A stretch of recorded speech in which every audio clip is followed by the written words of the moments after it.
Hey, I'm Tom at Core Fitness Works, and today I've got a great question.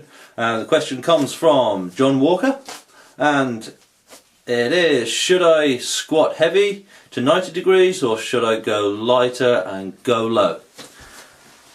Now, personally, in my opinion, if you had to choose one or the other, I would go low. If someone said to me, you have to go low or you have to go to 90 degrees, I would go low every time.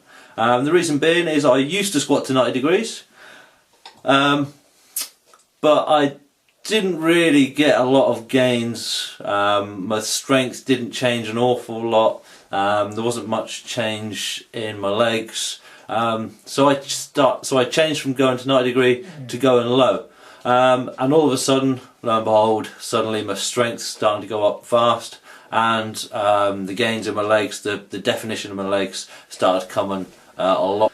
Now, if you're not used to going low,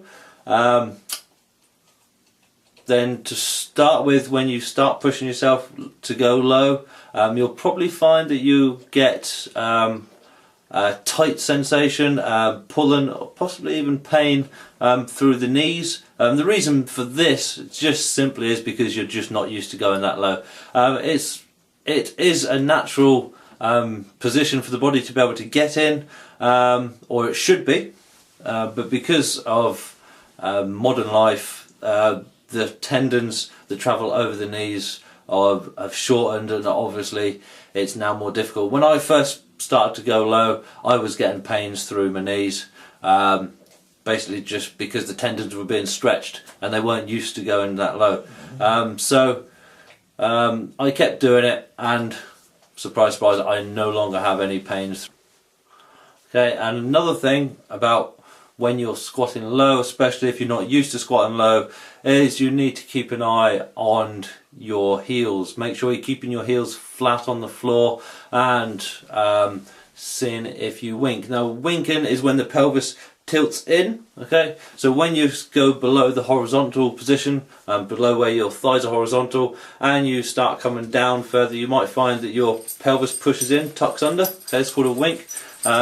You probably won't notice this yourself. The only way to notice this is if you get a gym mate, if you train with someone, get them to check you out, basically get them to watch you while you're doing your set.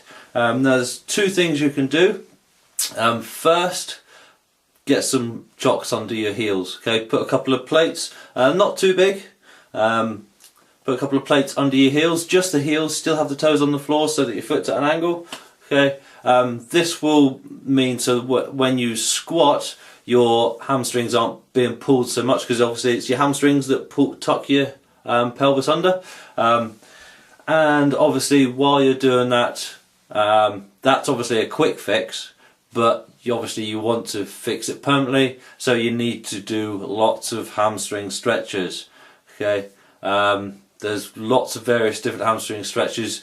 You can type it into Google, and it'll come up with a big list of different hamstring stretches. Otherwise, if you want specific hamstring stretches, or ones that I would probably recommend, then just obviously message me back and I'll make another video on different various hamstring stretches to hit different parts of the hamstrings. So in my personal opinion, it's much better to go low, but obviously you can add some heavier sets in if you want to, depending on your goals. Okay, hope this helps. Catch you again. Cheerio.